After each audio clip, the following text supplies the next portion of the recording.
Кривично против 35 годишен италијански државјанин кој сторил продолжено кривично дело, прикажување на порнографски материјал на 14 годишни деца од Македонија.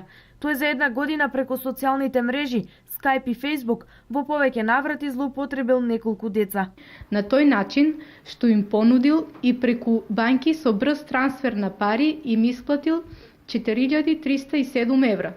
Како против услуга од децата барал да се соблекуваат голи, да се допираат по телото, да се фотографираат и така направените фотографии и видеоклипови да му ги испраќаат.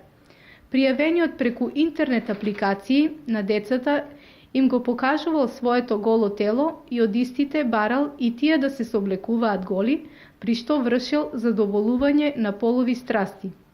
Поради сомнение дека пријавениот го креирал Facebook профилот, ги злоупотребил децата за изработка и за порнографски представи.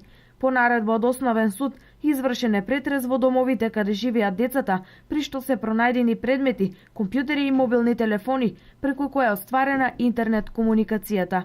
Истите се одземени и е извршено вештачење. Социјалните мрежи, Skype и Facebook и понатаму остануваат закана за децата. Од секторот за внатрешни работи апелираат родителите да вршат контрола врз своите малолетни деца кога тие се на социјалните мрежи. Додека во Кочани 64 годишниот кочанчанец РН пријавил дека од 24 октомври од домот во непознат правец се оддалечил неговиот син НН 39 години. Полицијата превзема мерки за пронајаѓање на лицето.